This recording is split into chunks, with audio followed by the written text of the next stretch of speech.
Well, I think we'll get started. It is already 3. I'm sure that there are going to be other people that are going to be jumping on board shortly. My name is Estenia Caputo. I don't know how often I actually even say that. I always just say, welcome to Valence Fitness. I think I forget that I actually exist because I've become one with this Valence. Hi, Estenia. Hi. So Valence Fitness. Once again, I will try to describe it. Somebody was saying, oh, well, is this an exercise show? No, it's not about exercise. It's exercising the mind. It's exercising our spirituality, our emotions, our social ability to get along with others. It's also how are we handling things on an intimate level with one another. Valence Fitness is about being fit in all areas of our life. So it also includes physical. And my guest actually knows a lot about physical fitness as well. But I will dive into that, I'm sure, a little bit. But I would like to mention that my guest this week, every week it's been someone in a different field. And I'm so excited to have this guest. Because when I spoke to him the first time, I really felt, I don't know, like we really hit it off. We have so much in common, and our goals are what we aspire to do for others in the world. We even look alike. Oh, you think we look alike? Oh, well, I'll take that as a compliment. Well, I don't know. I didn't shave I did cut off 8-10 inches, but okay, I'm going off topic here. All right, so I'm going to go ahead and introduce you. I have a wonderful guest. I'm in Hawaii. My guest is out of California this week. His name is Cecil Howell. And Cecil Howell, he is a youth coach. I love this because I work with a lot of kids. We have a youth coach on board. He's also a parenting coach because the youth need to be coached, but also the parents sometimes need a little assistance. And so we have Cecil Howell here who is going to tell us about what he does after he informs us about his story. Now, that is what Valence Fitness is all about. Bringing stories to the community about adversity, but then how do we handle that adversity? Maybe you handled it really well right off the bat. Maybe not so much. Maybe you had to reframe your thinking and do things a little differently, and you learned from it and you were able to move forward. And those are the kind of stories we want to share. We want to share this especially during this time when everyone is still slowly coming out of the COVID situation. And we really want to understand how we're supposed to interact with one another. It's touchy. It's a touchy time. So let's see how we can handle our emotions and treat each other with respect and kindness and make sure that we make people feel comfortable and at ease around us. So getting back to Cecil. Cecil, you are also a father of 3. So he knows what he's talking about. He has 3 kids of his own that he has raised, and I heard some great things about what they're accomplishing. Professionally, he has over 15 years in global talent management and global business developing and marketing as well. Now, Cecil spent 12 years in Asia, right. China, and Japan.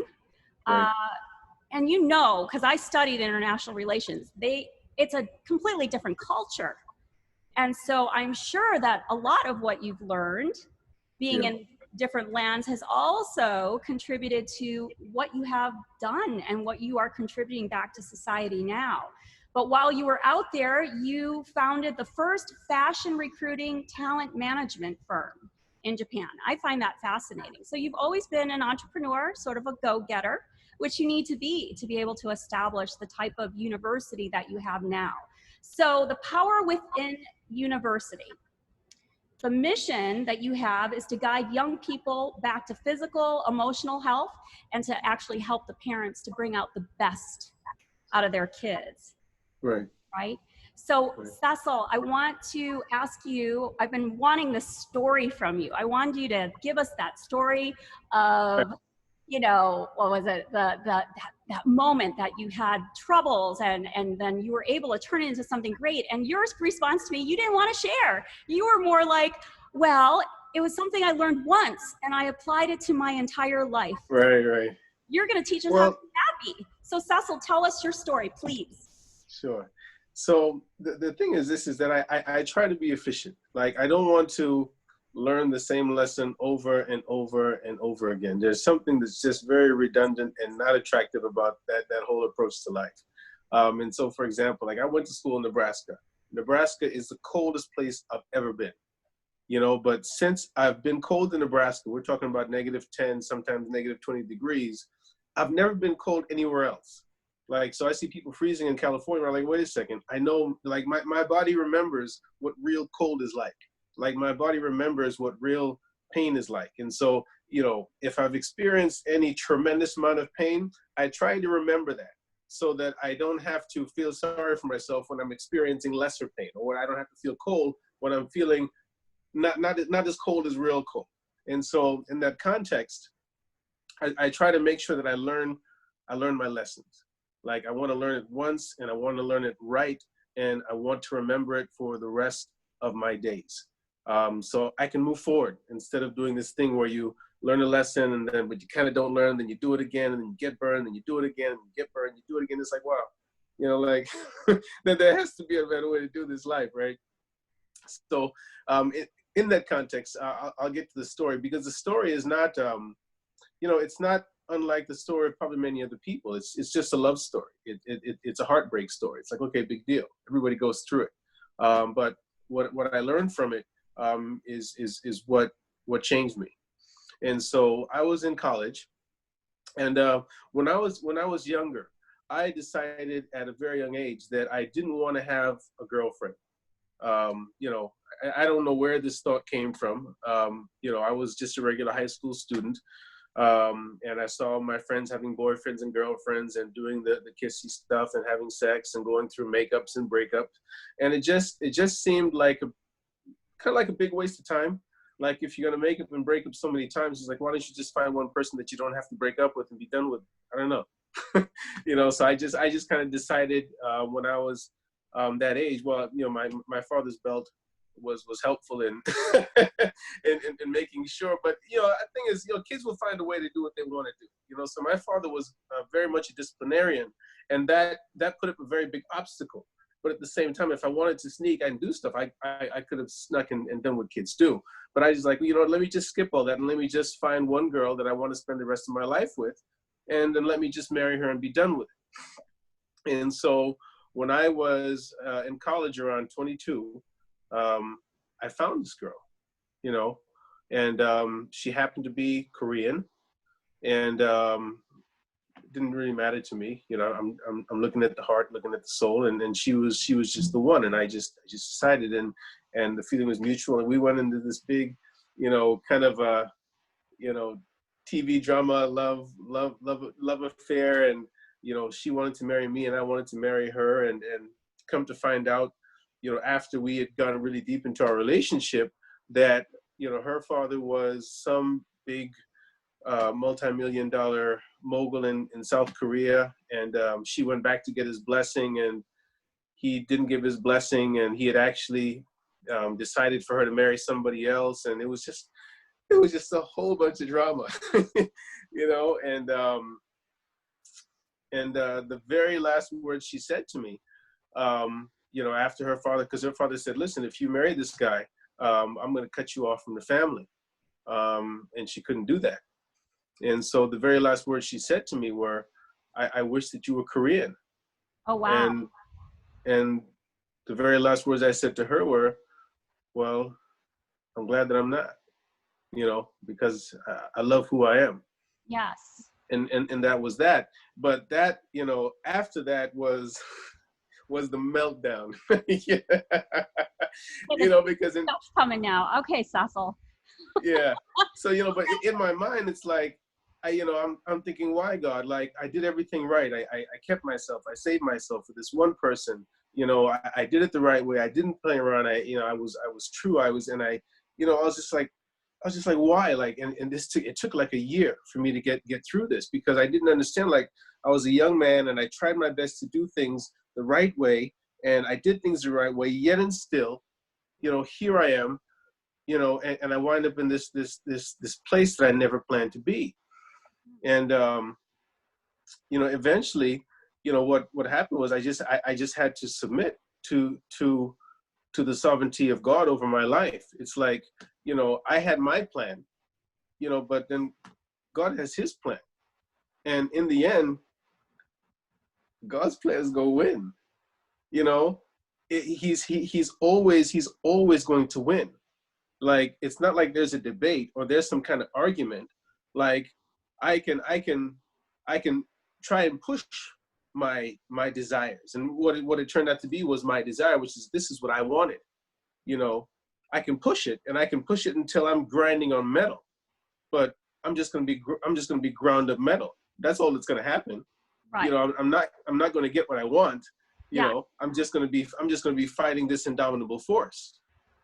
And so when I got to the point that I was like, okay, well, God, you're in charge. It's like, I can make my plans, and this is the comment that you made earlier. You know, I can make all my plans and I can do all my stuff, but I have to relinquish that final control. I have to submit to God's ultimate control.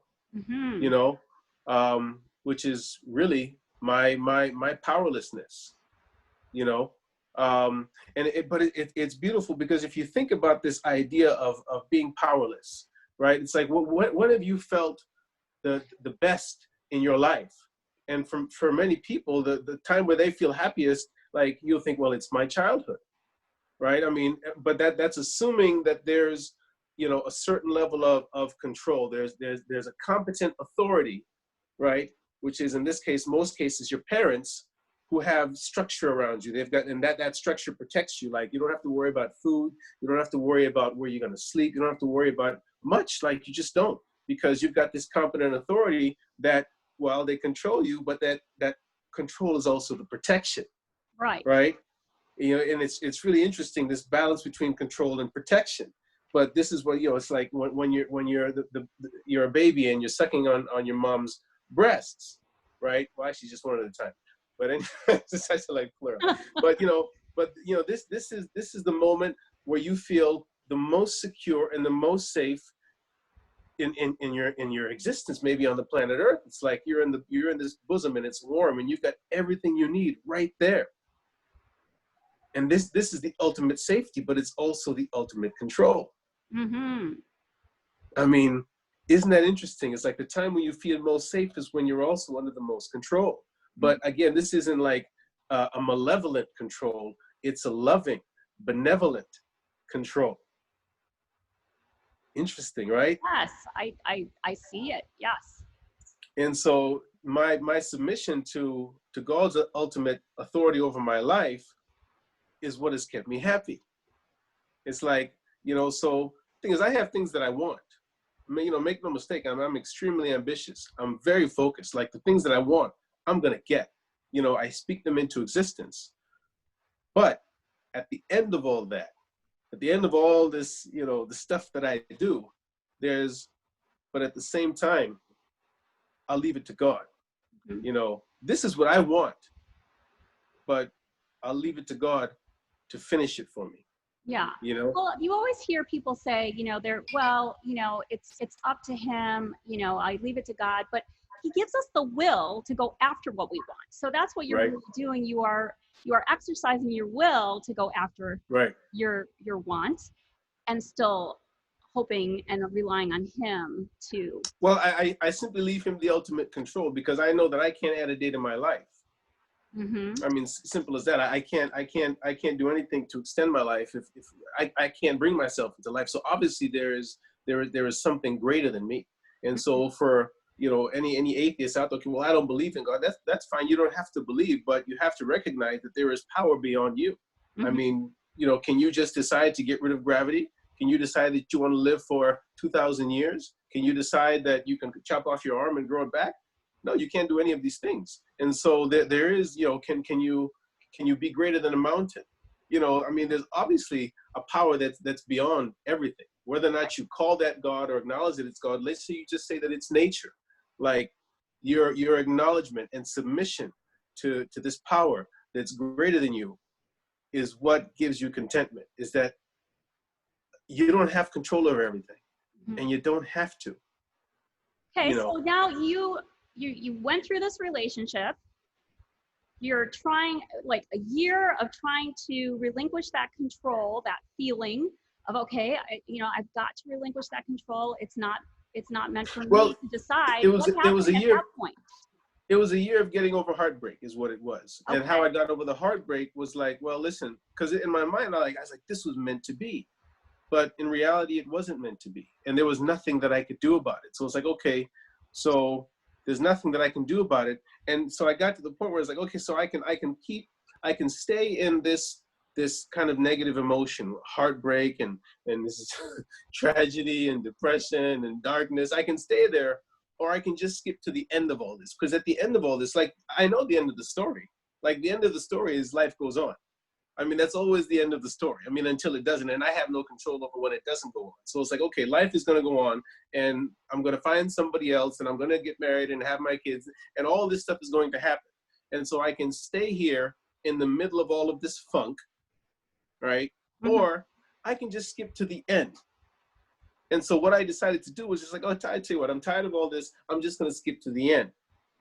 And so over time, this process of just always skipping to the end, it got shorter and shorter, which is I would face some adversity. And this, even the notion of adversity and good and bad, it's all in your mind. It's not even good and bad. It's what you want or what you don't want to happen. That's what it is. It's neither good nor bad. It's like, I didn't want her to not be my wife, but that's what happened. And so it's not really, I don't really look at life as this is something good that happens to me and this is something bad that happens to me. It's, this is what I want versus this is what I don't want. But even if I don't want it, it doesn't mean that it's not what's best for me, Mm-hmm. And I'm not all wise and all knowing, and I acknowledge that. Again, that's just acknowledging that there's something greater than me, right? And so the process of me skipping to the end of my drama, every time I hit a roadblock, it just got shorter and shorter because I was like, okay, well, so listen, at the end of all this, I flunked the class. I lost my job. I almost lost my house. I lost a child. I had a miscarriage. It's like at the end of all this, I know what the end is. The end is life is going to go on and I'm going to be fine. So if that's the end of it, and I already know it, like, why would I just voluntarily spend time in negative emotions? Like, just why? Like, Did those things really happen to you? Those other things? Yeah. Oh, okay. Okay, Yeah. I didn't know if that was part of your story. Like those type of things really did happen too. Yeah. Oh, it's, but I just skip to the end. Because I don't enjoy spending time in negative energy, whether it be anger, depression, sadness, confusion, chaos. It's not fun, and I don't want to be there. And so I get to decide, well, listen, and so something happens to you, like, okay, well, this morning, I was on Facebook trying to send out a Facebook message, and I have like 1,500 friends on Facebook, and I was going through each one. And I was a little bit over halfway through, my computer shuts down. Like the screen goes blank and I get this face saying, it's going to restart in 20 minutes. And I'm just like, okay, it's 2:00 in the morning. I just spent the last 3.5 hours going through Facebook contacts. And it was just, but you know what? I spent probably like 3 seconds there. Because it's like, okay, so I know what I'm feeling, but I don't want to stay here. And so either I'm going to move on or I'm going to move on. Like, I know what happened. Like, and like in my head, like I was flashing, like, I pounded my fist on the desk and I was like, I was like, but like, what is that going to get me? What is it? Is it going to undo is it going to undo the loss of time, or is it just going to break my desk? Yeah. So I was like, okay, well, let's not go there. And then what I started to do was I just started to thank God. I was like, okay, fine. Thank you, God. Thank you, God. Thank you, God. And I didn't even know what I was thanking God for. It's just like, okay, let me just thank God. And so this is what I do. Whenever I feel a negative emotion, I'll just start to thank God for it, like whatever it is. And then eventually what will come to me is the reason why I'm thanking God. And so, while I'm thanking God, it dawned upon me, so, well, listen, the reason that it took me 3.5 hours to get through 3/4 of my contacts is because I've got 1,500 contacts. And the reason why I'm sitting here doing this is because I've got this network of people that I can reach out to on a global level to help to promote this good father, and this good father is going to touch the lives of millions of people all over the world. It's just like, I'm complaining because I got a big network. It's like, Yeah, what? so you looked at the positive out of it. You were looking at the positive instead of the negative, which, yeah, a lot of people do dwell in that negative area, but looking for those things to be grateful for, that place of gratitude is, Right. The place that a lot of people have a hard time going to. And I'm glad you're really that you recognize that and you're able to share that with us, because I think it is really important. So right. So basically, it's like I fake it till I make it, right? Because I didn't know what I was thanking God for. I had no idea. I just knew that was the thing to do. It's like, okay, just thank God. Thank you, God. Thank you, God. Thank you. And even that process of just being grateful, like it brought all the emotion down. So like my emotion was like, I was pissed off, and I was like, okay, thank you, God. Thank you, God. And this, like, everything just comes down, and then my mind clears up, and then I'm like, okay, now I'm thanking God. And then the reason that I'm thanking God just slides into the DM. And then I was like, all right, this is where I am now. So I was enraged. I went from rage to just like bliss in like less than a minute. And it was just gratitude. It's all it is. And that's honestly, that's all it is. It's like whatever happens, I almost lost my house. I lost my job. I got divorced twice. It's like, whatever it is, it's just like, thank you, God. Like I'm playing soccer, I get kicked. No, I kick somebody and I fracture my toe. And it's like, thank you, God, thank you, God, thank you, God, thank you, God, thank you, God, thank you, God, thank you, God. And then through that process, this is like, it comes to me, the thing that I have to be thankful for. It's like I fractured my toe playing soccer, but wait a second, like I'm at optimum health right now. Like I'm very, very healthy. Like I go to the doctor once a year. I've never been sick, never been hospitalized. I've got no health conditions. Like physically, like I can run a mile in 6.5 minutes without much training. I can do 97 push-ups. I can match physically with a 16, 17-year-old without much training. It's like, so I'm over here playing soccer, right? And that's why I kicked this guy in his shin and fractured my toe, because I'm healthy enough to be out here doing this. It's like, and I'm going to complain about what? Okay, I got a fractured toe. Like it's fractured. It's like it's fractured for life. It's like twisted now. It's like it's a cute little raisin toe, But that's because I'm in optimum health. Yeah. And so there's just, honestly, I just can't find any reason to ever complain. That's why I'm happy.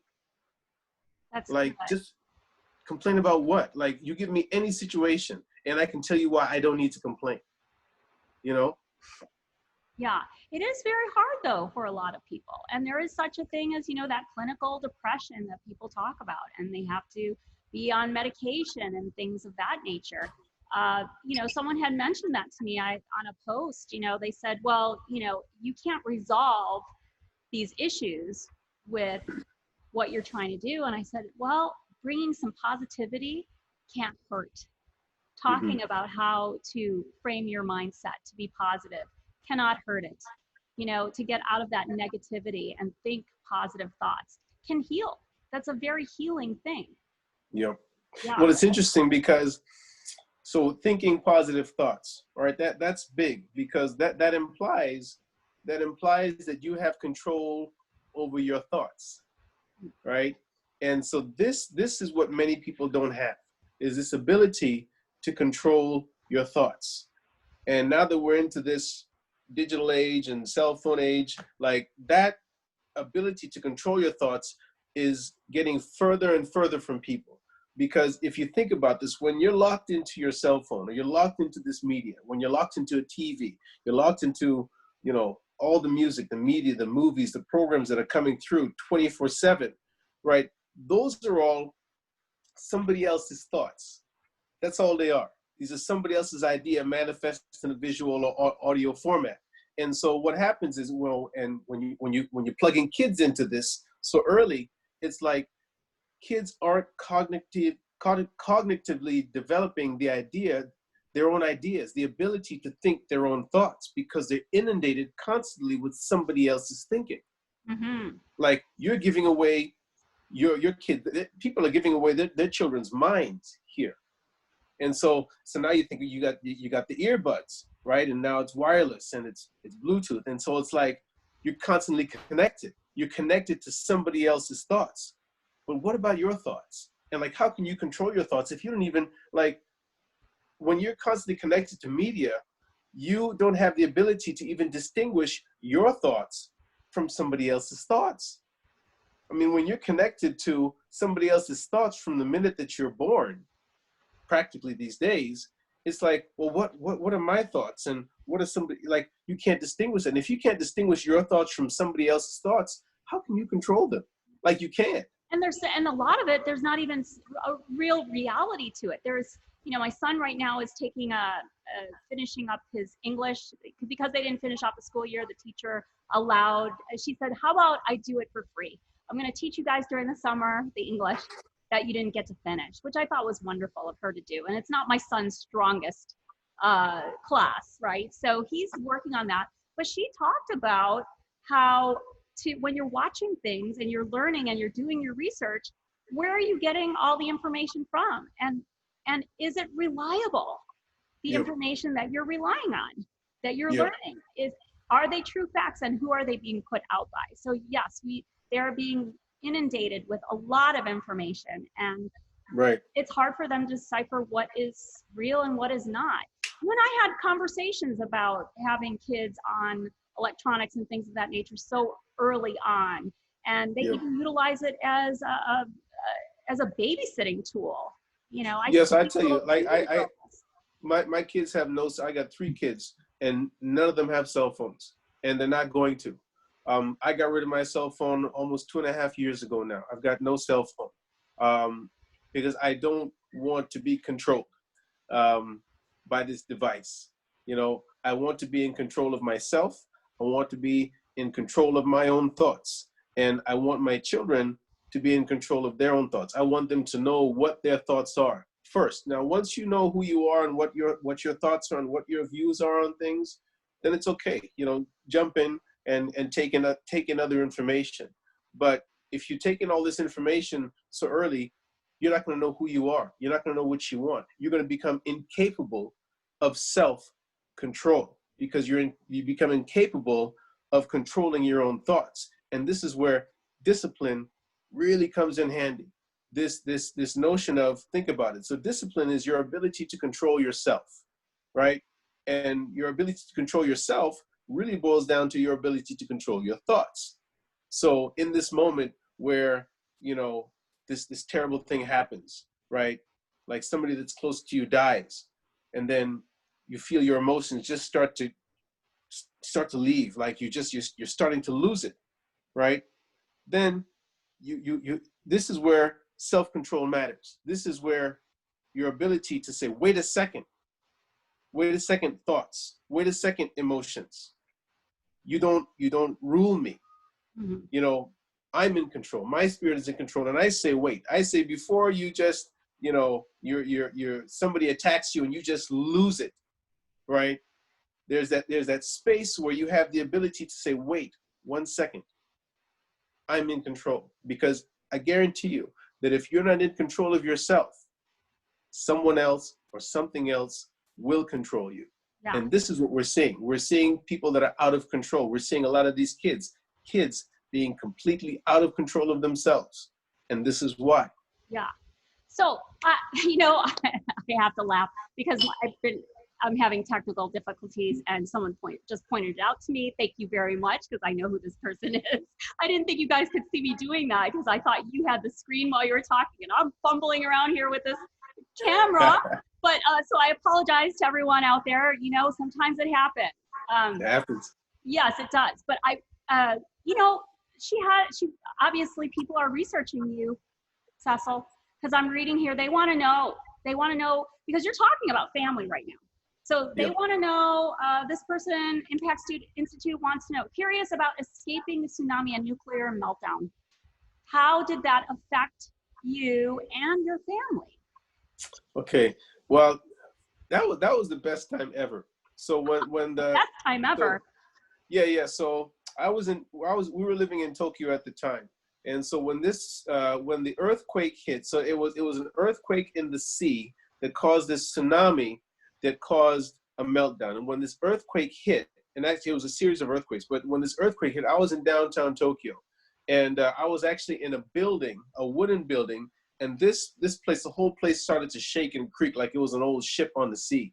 And I walk outside, and first time in my life, I saw the ground like swell like a wave of water. Like, and I was laughing. I was just laughing. I was just like because the ground did this. And I was like, wow, this is happening. And I was just like, hey, I'm surfing. And everybody was looking at me like, what's this guy doing? Like, doesn't he know that we can die? I was like, well, yeah, we can die. I don't know. I mean, I saw buildings, and buildings were going, like, you can see a tall building and you can see the curve in the building. And I was like, whoa. It's like, well, I'm thinking, like, my feeling is like, if I'm going to die, I don't want to die scared. Like, I want to die like happy. I mean, that Oh was my my gosh, last thought. you've got to bottle that, Cecil. I don't know what, Huh? you've got to bottle whatever it is that you're doing. Well, it's just practical, right? I mean, I don't want to die and like, oh God, no. I want to be like, yeah, Okay, so and so that didn't scare you at all? No, like, well, but like, yeah, me being scared doesn't change the situation, right? I mean, it just makes me, it gets me under the control of fear. Like, I mean, fear restricts. Happiness is freedom, right? So I want to be free. I don't want to be restricted. So I was like, fear doesn't serve me. So I was like, I was just like, oh, this is fun. And it was, but it was. It's like, so think about it. So now in my mind, this is how I remember the entire situation. It's like, wow, this was awesomeness. Like, and it was, so in any case, that night, after all the earthquake, I said, first thing I did, I called home. Because my wife at the time was there with our two kids, so my first thought was, how's he doing? And I called and I couldn't reach, because everybody thought to do the same thing. It's like, oh, the whole cell phone network was all tied up. And so, but the thing is, this is like, I didn't worry because, I don't know, worrying doesn't do anything. Like, yes, that, these are the most important people in my life. And yes, I don't know what happened to them. And yes, it could have been a terrible situation. Everything, the building could have fallen down on them, but it's like, okay, well, what can I do about it? So what I could do was go home. And so I got home. How did I get home? I walked 26 kilometers to my house, and it was the best walk ever, because it's like, wow, I walked from Tokyo. We lived in Kanagawa, and I was so excited because I was walking, I was passing buses. Like, I was passing buses because traffic was not moving. Trains weren't moving. Nothing was moving. It's like, wow, this is cool. Like, I'm walking past the bus, and I'm faster than the bus. And I just walked all the way home, and it was just the best walk ever. And I got home, and everybody was fine. Like, the house was shaken up, and things were, thrown over, but, everything was fine. Thank God everything was fine, but I wasn't worried, because worrying wouldn't change the situation. And so after that, after the tsunami, there was the meltdown, and then, radiation spewing into the atmosphere, and the news, and, people were just leaving the country. They were just, and I didn't, like, we didn't leave. We were actually in Japan for about maybe 3 weeks after it happened, because, I didn't want to panic. I didn't want to just lose it and run away. It's like, okay, well, is there a reason to leave? What's actually happening? I don't like to be just reactive and panicking. I like to be reasoned in my response to situations. And so my parents were panicking. Like, my dad was calling me every day, like, you got to get out of Japan. The place is melting down. The new nuclear reactors, end of the world. It's like that. Watching CNN. You know what I mean? Watching mainstream media. Mainstream media. Yes, sir. And so it's interesting how that ties into what's happening now, because mainstream media had my parents, especially my dad, like, he was at wit's end, because they were just showing, there's been a 8.7 magnitude, no, it was like 9.3. It was a 9.3 magnitude earthquake in Japan, and Tokyo's been devastated, and nothing is moving, and then there's a nuclear meltdown, and like, my dad was just, and media had them wrapped up. Meanwhile, I'm in Tokyo, and it's like, hey dad, everything is cool, don't worry, everything's under control, but, and that same exact scenario, I think a lot of that is playing out Right now, during the whole COVID pandemic, like people are watching the media, getting all worked up into a frenzy. But let me not digress. And so after about 3 weeks, I got a call from within these 3 weeks, like you had the Germans were the first to leave. The Germans issued a notice to all their citizens, leave Japan now, and then after the Germans did it, well, the French lined up and then the Italians lined up, but the Germans were first because they remembered, I think Chernobyl affected them directly, right? And so I think this was the reason why, like they had a very visceral reaction to nuclear meltdown. And so they called their citizens back, and the French, then the Italians moved, and then the English. But I was just like, okay, well, you guys are doing what you're doing, but I don't see any evidence before me that would dictate that I'm in my family's in some kind of immediate danger. And so I didn't move. But about 3.5 weeks later, I got a friend of mine who works on the military base. This in Kanagawa, and he's like, listen, a friend of mine on the base, they were just told that they have to evacuate the base immediately because whatever nuclear winds that were coming from Fukushima are headed for the base. So I don't know what that means, but I'm just letting you know. And so when I heard that, I was like, okay, well, that sounds like some actionable intelligence, and so we left for Osaka. And we spent about a week in Osaka, kind of monitoring the situation. Should we stay in Osaka? Well, we couldn't because I don't have enough money to just be paying for a hotel for 6 months. So that's when we decided we couldn't go back to Tokyo. So we left for the States where my parents lived. And we were in the States again, monitoring the situation. And that was when, I made the decision. It's like, well, listen, we really can't stay in Japan because I don't really know what's happening with the food. But so I came back to Japan to kind of see what was going on after a couple of weeks.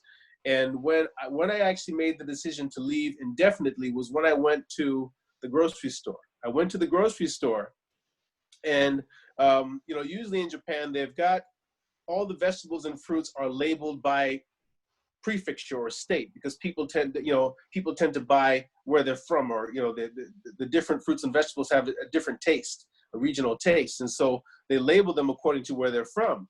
And so I was going to get some cucumbers, and the labels were down. And so at that time, people weren't buying anything from Fukushima Prefecture, right? So I went to the guy, who's stocking the fruit. I said, listen, these labels are down. They were just all kind of scattered about. I said, can you please put the labels up so I can see where these cucumbers are from? And I turned around and went shopping, and then I came back, and I saw that he had just gotten rid of all the labels. He just took them and got rid of them.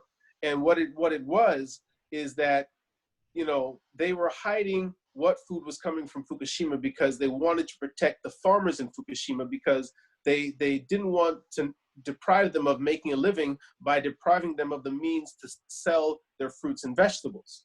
But on my end as a consumer, I'm not buying that food from that region. And so when I realized that there was this kind of complicit relationship between the producers and the grocers and the distribution channels, I was like, well, this isn't safe because my wife was pregnant at the time, and I didn't want her ingesting, food that was coming from this radiated area. So I was like, okay, well, since I don't have control over where this food is coming from and I can't determine it, I throw up my hands, we're out of here. And so that's why I ultimately left Japan. Do you feel you left at the right time? Do you feel that it was a little late, a little pre? No. It was a great decision. Even in hindsight, it was the right decision at the right time. I didn't make it in a panic state. It was well reasoned and thought out. And even looking back, an ounce of precaution is better than a pound of cure. I've got 3 healthy children, and that's all she wrote. So I don't regret that decision at all. Well, I want to go into the good father. But before I do that, there was one thing that just kept popping into my mind while you were speaking. I can't hear you too well. I said there's one thing that's coming to mind that, can you hear me? Can you hear me?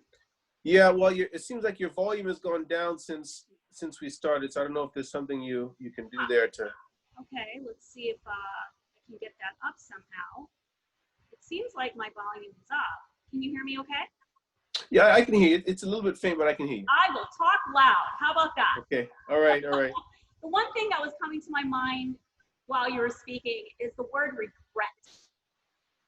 I just want to know how you handle, or if there has been, now that you have this mindset that you've had for so long about not, dwelling on things and Right. Right. looking forward.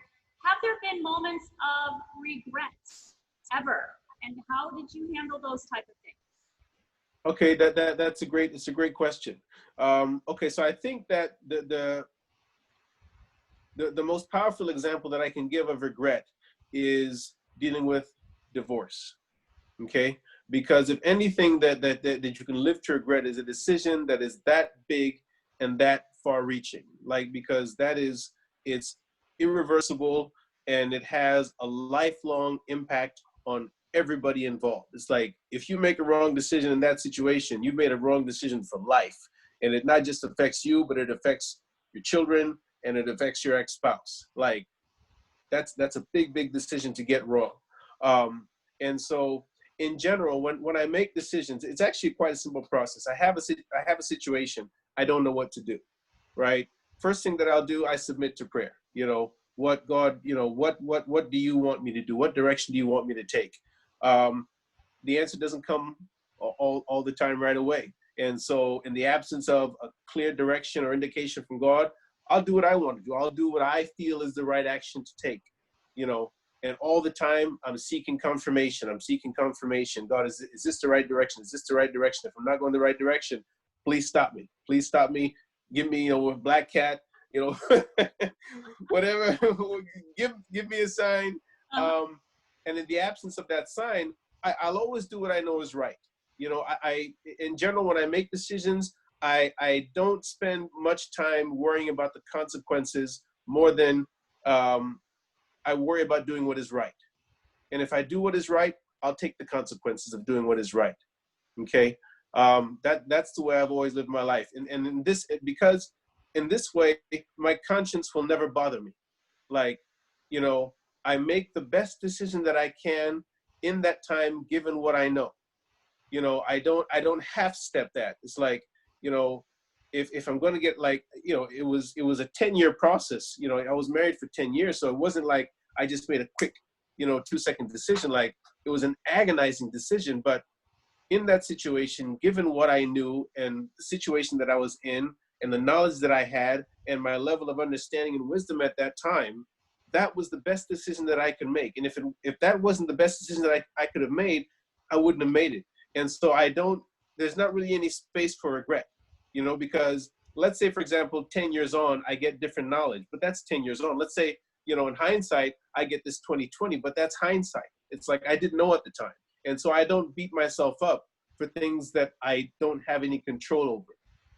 Mm-hmm. And I can't know what I don't know, and I can't control what I can't control. So, like, I can't say, well, I should have known this because I didn't know it. Like sort of what you said about accepting basically the consequences of the decision that you made. Right. So again, this goes back to me just submitting ultimately to whatever God decides. It's like, God, I don't know. Like, I don't have all the answers. I think this is the right thing to do. I really think that it's the right thing to do, but I'm not sure. But I'll make the best decision that I can, given what I understand. And that's what I do. And if there's a space where I don't know, where I lack knowledge, then I can seek that knowledge. But I don't make a decision. Let's say, for example, like, I'm not sure how this is going to impact my children. I don't make a decision not understanding what that looks like. I'll say, okay, well, for me to make this decision, I need to fill this knowledge gap. I talked to counselors, I talked to people who have been divorced, I talked to them about what happened to their kids, and I made sure that I filled that gap so that when I make my decision, I'm as informed as I can be. Because I know that if I make the decision and I'm 90% informed, that leaves room for me to regret, which is, wait a second, I should have figured this out. I should have asked that question. I should have. I close that gap so that I can say at the end of the decision that I made the best decision that I could. I did the absolute best that I could, and I left no stone unturned. And if I can say that to myself, there's just no space for regret. It's kind of simple. Okay, good, good, good. I just got a message. Yeah. Boy, people are really wanting to critique me today. Thank you, Tammy. I will speak loud since my volume went down. Thank you. We're having fun here today. Thank you so much. Yeah, I think maybe your internet connection maybe changed, or I think it got a little bit shaky because it's more like a digital interference that I can hear. Yeah, something happened, and something with the camera happened too. So I apologize, everyone, and hopefully, moving forward, things will get better. I really enjoyed everything that we talked about today, but I think that so a lot of times when I've had the guests on, we're talking about a particular story and how we were able to look at it in a positive way.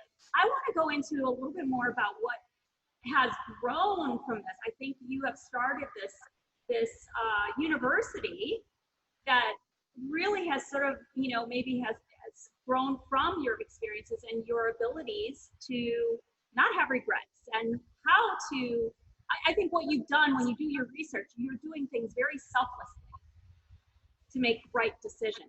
And so I think it takes someone pretty selfless to help others, to really focus on helping others. And I think you're doing that with your new program. And I'd like you to share a little bit about that program with everyone, because I think that really stems off of what I wanted you to introduce to us today. Okay.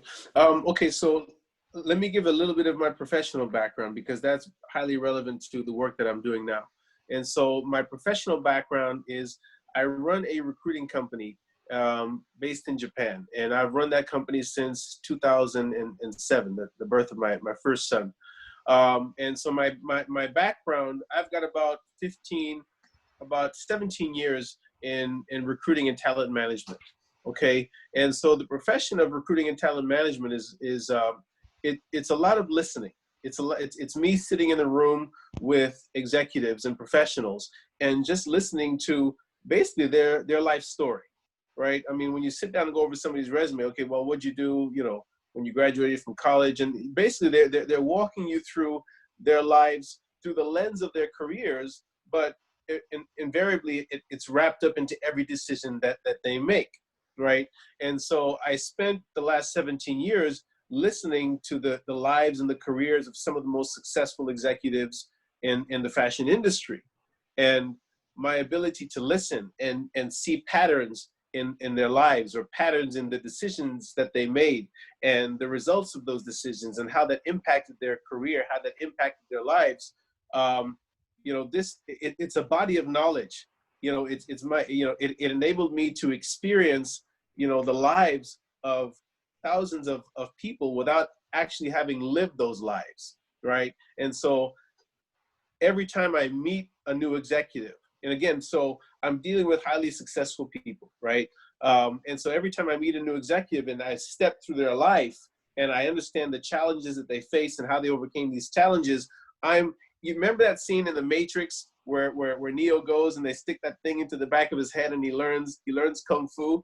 Like, sitting down in these meetings with these highly successful people is kind of like that. Is that I'm taking in their lifetime and their decisions and their regrets and their pains and their joys. And when I was 37, this is when I had my first child, and because I had my child, I decided that I was going to change my career so that I could have more time at home. And I'm stepping through their lifetime, and I'm getting it in this really compact form. And it's given me a lot of insight into life and people and human dynamics. And so fast forwarding to the Power Within University, when I got back to the US at the end of 2012, I noticed several changes in the society, because I left in 2000, came back 2012. And so it's kind of like if you leave a 1-year-old child and come back 12 years later, it's like, wow, this is different. And so that's what the US looked like to me. And one of the things two of the things that stood out to me were, one, that I just noticed that kids seem to be very isolated, like extremely isolated. And that kind of came to a head in 2000, I forget the year, but I was invited to speak at a high school in Orange County. And I was invited to speak to these kids about careers. And I stood up in front of them with all this prepared speech about careers. And after about 2 minutes into it, I just saw like the kids weren't, they were just, they weren't there. Like this was completely, or like they had no idea what a career was. So it's like, okay, well, let's throw away the script and let me just talk to these kids. And so what I found was that, not only were they not really knowing what a career was, but they had no idea about some very fundamental concepts in life, like to have a purpose and why it's important to have a reason and why it's important to have a goal. Like, why it's important to eat properly and to manage your time and to have meaning. And it's like, I was just like, who's raising these kids? Like, why don't they know these things? And so from that moment, I was just watching, because I got kids in schools too, and I'm talking to the teachers, and I'm getting confirmation that these kids are really alone. Like, this society has developed all these structures, schools and after school programs and teen programs and TV program, all these sophisticated things. But what's missing is kids communicating with their parents, or rather parents communicating with their kids. Like, nobody's talking to them.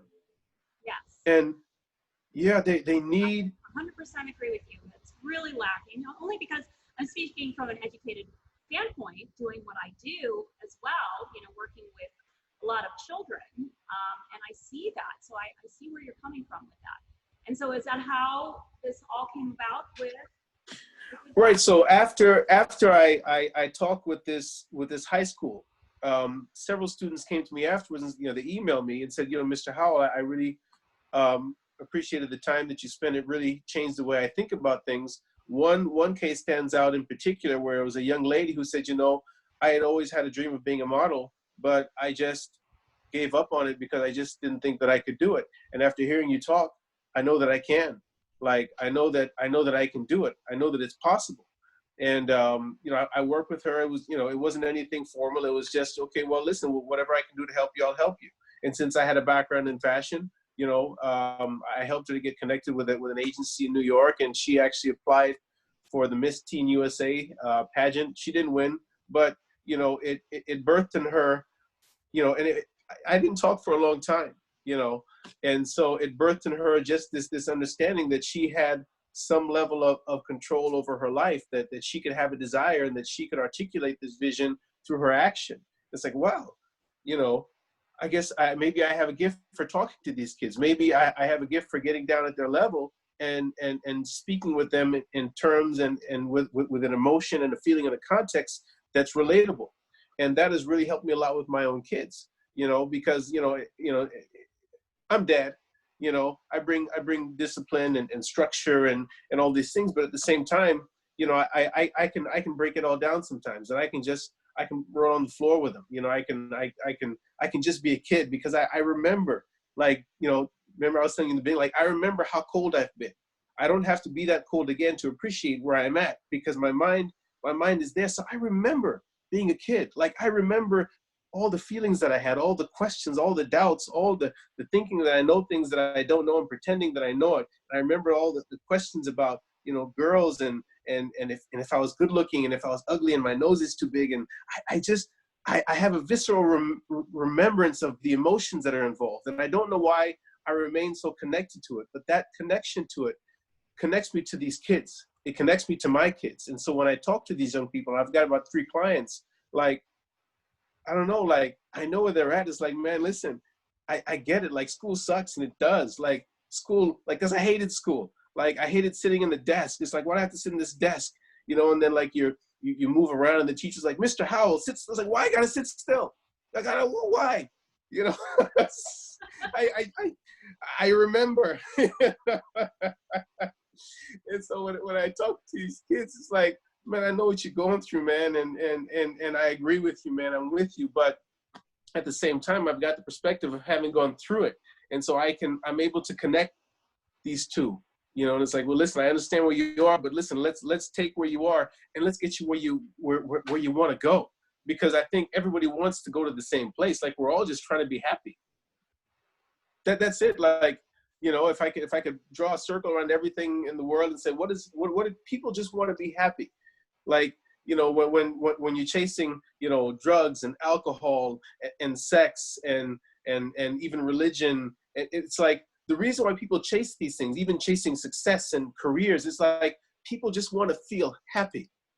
That's what it is. It's like, and so, you know, like all these different things that people chase, they're different degrees of this feeling of happiness. Like, think about it. Like, if you've ever seen somebody like shoot up on drugs, right? And there comes this time where they're just like, oh,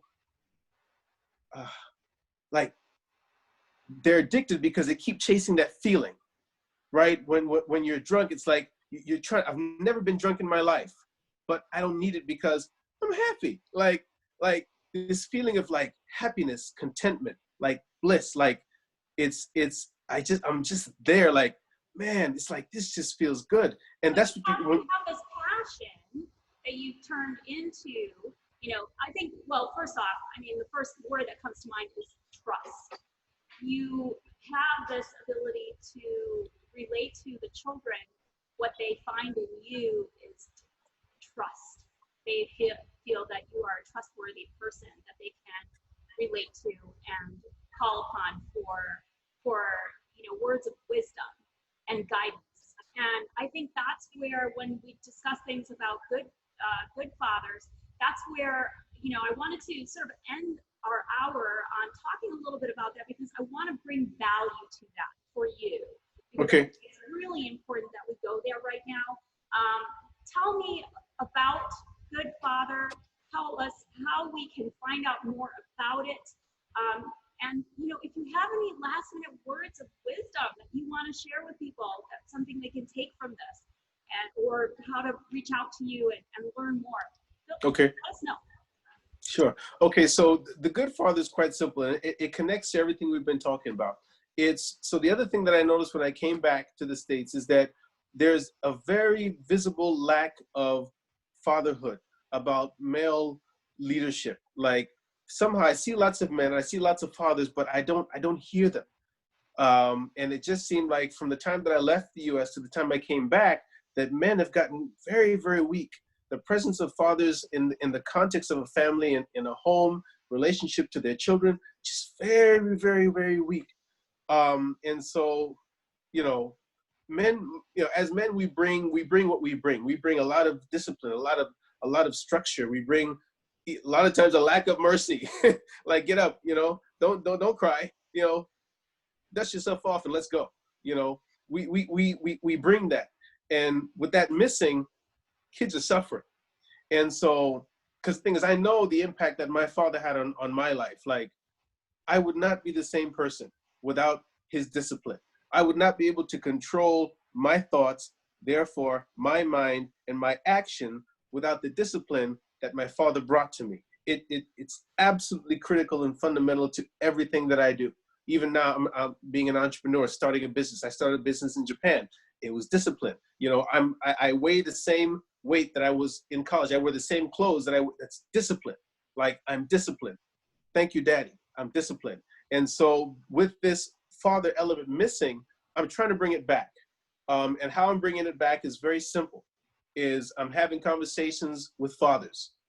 And it's fathers of children who are highly successful. It's also conversations with children who are highly successful, talking about their relationship with their father and how that relationship has helped to bring them to the success. And through that, I want young men to look at that, you know, because I think a lot of young men are very lost, because a lot of young men didn't grow up with their fathers and they don't see the value of fatherhood, and therefore they don't feel the value in themselves. Look at all these school shootings. It's all young men, okay? And so I want young men to look at this and look at men speaking about how they help to create a tremendous human being, and say, wait a second, I can do that. Like, you can do that. As a man, there are certain qualities that are intrinsic to you that bring value to the life of a child. And you can do that. It's not beyond you. And it's going to be a series of men, like men from all around the world. It's not like it's this special guy, you know, like there's something about fathers, like fathers, we're awesome. And I want fathers to speak so that the world can see how awesome we are. And I want young men to look at that and see their reflection and their potential to help bring about and shape and cultivate a life. So tomorrow we're airing our first episode. And so if you go to the Facebook page, well, just go to Facebook and look at Power with NU. And it's not within, it's NU. POWERWITHNU. And U is in the letter U. And the website is the same, powerwithnu.com. But if you go to the Facebook page tomorrow, we'll be airing our first interview with Coach Curtis Madden. And Coach Curtis Madden is the father of Trey Madden. Trey Madden is a highly successful young man, a highly successful athlete. But rather than focusing on the success, I'm focusing on the man that helped to cultivate that success. He's also got a wonderful daughter. And so, you know, this is a level of success in raising children that I think many men would aspire to achieve. And the amount of detail that he goes into when he talks about how he was cultivated and raised and how he brought that over to his children, it's going to be transformational. So if you tune in to The Power Within You on Facebook, there'll be a link there to this first episode. And I would like to bring it every week. And so that's what the goal is. But this is my first time going into video and production. And so I'll do my best to get it every week. Yeah, well, you have a passion for it. I think the drive is there, and I got a passion for breathing. Yes, you do, and I love it, and that's why I loved having you aboard today. And with that fabulous smile, we had to have you aboard and giving us this valuable information and how we can hear more. I really appreciate you coming on as a guest today. Yeah, so if anyone wants to reach me directly, yeah, I did put on the top too of this. I put the link that you had asked me to put up there. But if you would like to go ahead and tell them as well. Sure, you can reach me via email at coachc@powerwithnu.com. I would give my phone number out, but I don't know. I'm a single guy. I might be inundated. Yeah, I already had a girlfriend ask about you, so. You can reach me via email, and I'll be happy to schedule a 30-minute consultation. If you're having, you know, problems or challenges with your kid, or if you have a kid that's being challenged and they need some help, I'll be happy to schedule a 30-minute consultation, and we can take it from there. Okay, wonderful. Well, we have gone over our allotted time. I really appreciate all the guests coming on today and sticking with us. I think we could go on for hours and hear more stories. And so I would look forward to having you on board again. And I would love to hear how, you know, good fathers progresses. Yeah, I appreciate the platform. I really appreciate. I said I appreciate the platform, and it's a pleasure speaking with you. And I respect and appreciate your energy. Thank you so much for doing this. I appreciate that. Next week, we are going to have another guest who, wow, is she bearing it all? She, you know, I think it takes great courage to be able to be so transparent. And I have a woman who is coming on to talk about an abusive childhood within the family and being able to be a voice for others and helping others to have that voice as well to get through struggling times. So please tune in next week on Valence Fitness. And thank you so much, Cecil Howell, for being a part of it today. Thank you very much. Aloha. Aloha.